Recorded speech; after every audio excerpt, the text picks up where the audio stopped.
In this video, we are going over how to use discernment from a spiritual context to make good choices in your life.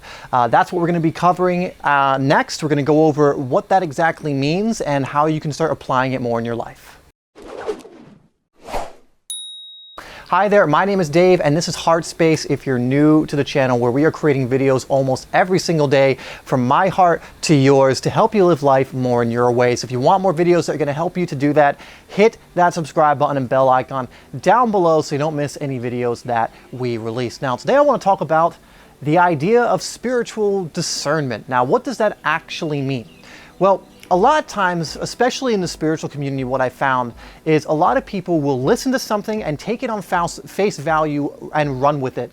And what discernment means is it means having the ability to look at information, look at things that are coming in, even experiences, information, whatever's coming in, and to be able to, from a very grounded place, from a grounded place of what you value, what your morals are, what your rules on life are, decide whether it is something you should take on board and listen to, or that it's not right for you. And so a lot of reasons, I think, a lot of people, they kind of go all over the place and they don't get many results. They're not really healing, or they're not really growing as fast as they want, or really at all. It's because they don't have a level of discernment. Now, I'm going to be talking about spiritual discernment because there's many different ways you can use discernment. You could use discernment from a very intellectual standpoint where it's very heady, and you go, for example, let's say something doesn't fit what you think the scientific narrative is, so you immediately throw it out. And that can be a way to decide on your ideals or on your ideas and on all this other stuff. But I'm going to give you a different thing that you can use that I think is much more powerful. How you can use spiritual discernment in order to make again, I've put good choices in quotations because it's very relative, very subjective, what a good or a bad choice would be. There really are no good or bad choices. There are only events. But we'll say to make the choices that are going to serve you more in your growth, in your journey, and in your life. So the idea is just to never really take anything at face value. You really need to understand or really see and feel out for how is this information connecting with me. Even if I say something, and let's say generally you agree with much of what I say, even then you should be feeling out to see how does this information connect with me? Does it resonate, or is it something that's just connecting with my head? Is it something that I'm only believing because I believed things he said in the past, or they've helped me in the past? There are people, for example, that I follow, and for the most part, I love almost everything they say. I follow most of what they say because I agree with it, because it resonates with me, and I apply it.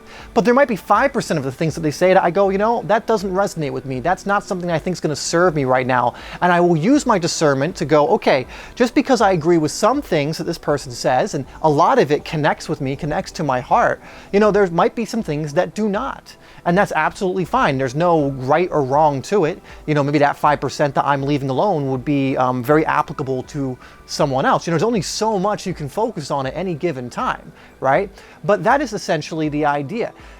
If you're hearing some level of information, or you're hearing someone speak and you're hearing someone talk, I don't care if it's someone that has all the authority in the world. It could be an incredible spiritual teacher or scientist or whoever else. Really tune in and see if it's something that would be, if applied in your life, would actually help you. It's something your heart is leading you towards. So if you hear something and you immediately connect with it, you immediately have that moment of going, that's something that's going to help me. This is something I know, I just feel in my heart, in my intuition, is actually going to serve me moving forward, then I believe that is something you should take on board and focus on. And then there might be something else you're like, yeah, I kind of like this idea. It connects with my head, maybe even my heart a little bit, but I can't do both of these things, let's say. Let's say you can only choose one. You want to really hook into those things that really resonate with you, that are really going to change your life. If you really actually tune in for a second and go, what are the things I can do? What are the things on a daily basis, for example, that I can do that are going to impact my life the most in a positive way, or moving me towards this, or moving from my heart? And a lot of times you'll get answers. You might get answers like, okay, you're not meditating every day. Maybe you need to meditate a little bit more. That's something that's really impactful. Maybe you need to do a gratitude practice. Maybe you need to work on your health more, whatever else it is. But being able to tune in and have that discernment to decide what is going to serve you, not what's going to serve your friend or serve your parent or whatever else. There might be things that apply to them that are completely different to you or even more nuanced. But you're trying to hone in on what is it right now in this moment, not 5 years ago and not 5 years down the line or even tomorrow or yesterday, but right now in this moment, what is the thing that actually connects with me, that I actually resonate with, that's actually going to serve me for at least the time being moving forward. And again, it might switch, it might shift again as you continue to do this. But what is that? Remember that ultimately you are responsible for the choices and decisions you make. A lot of people put so much power into others, so much power in an outside force, that they forget that they are half of the co-creative process. You are an incredibly powerful being. And I'm not saying don't put your faith and trust in other people. You absolutely should to a certain degree, but only if it resonates with you. For example, I put my faith and trust in the universe. I put my faith and trust in things like the universal laws, because that's something that resonates with me really heavily. When I meditate on those ideas, when I think about those things, when I connect with those feelings, that energy, it resonates with me. There's a truth in it to me. But if there ever came a day where there wasn't, I would stop doing that.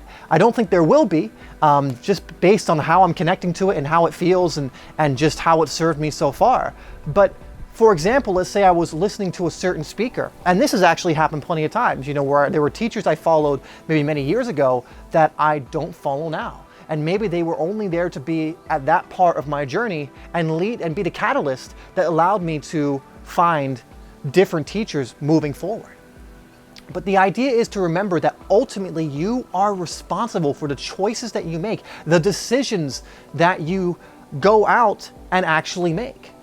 And so you have to have a level of discernment when you are making these choices of who to listen to, the information to apply, what you're actually going to do in the physical world, what you're going to choose to do over something else.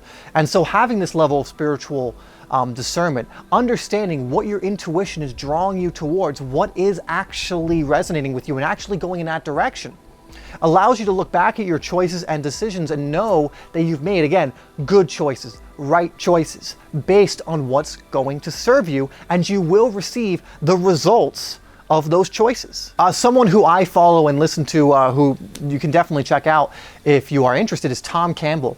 And he talks about the idea of being an open-minded skeptic. And he says a lot of people are either closed-minded skeptics, so these are people who are skeptical of everything and they're closed off to any new information. If anything is outside of their worldview, they will automatically deny it. I see this a lot, actually. I have a near-death experience video, actually a few of them, and I get some people who just call me a liar or say I'm making it up because the experience I went through and the one I'm conveying in those videos is so far outside their worldview, and because they're a closed-minded skeptic, they won't even entertain the idea that is possible. And so that's not what you want to be. But the other end of the spectrum is you don't want to be someone who just takes on everything and believes absolutely everything that you hear, absolutely everything, regardless of where it's coming from, without having a level of discernment. And so he says you want to be an open-minded skeptic. You are skeptical.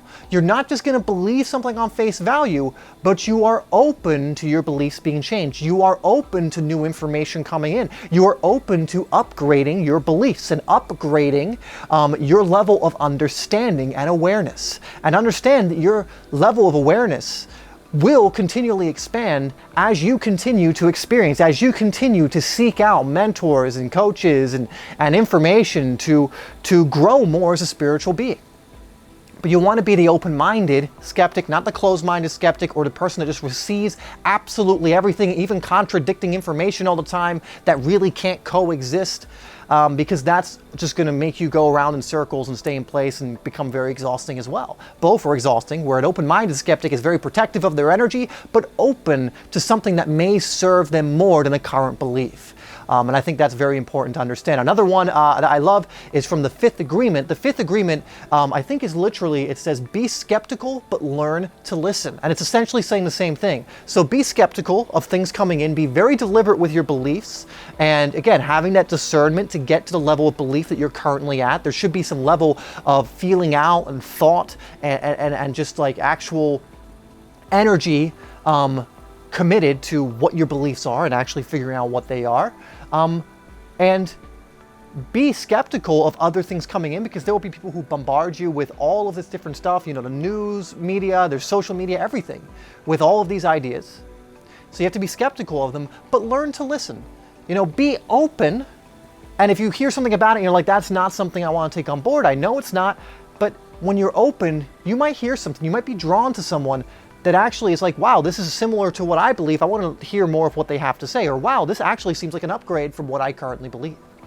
And this is something my intuition is actually leading me towards. A lot of times what I find is, mentioning Tom Campbell actually, is someone I've just come across recently because I've been open to receiving more and more people, more and more coaches, mentors, and people to learn from that are going to upgrade my understanding of how the universe works, of all of these different things. And my intuition very much brought me to him, as it has to the Fifth Agreement, the Four Agreements, as it has to books like Conversations with God, people like Alan Watts. All of those people were very, very intuitively drawn, or I was very intuitively drawn to them. And that's because I allowed myself to have discernment and ignore the background noise that I knew wasn't going to serve me, but also to be open enough to allow these people in, to allow the information that is going to serve me, that has served me, and a lot of it that will continue to be open to allowing that in.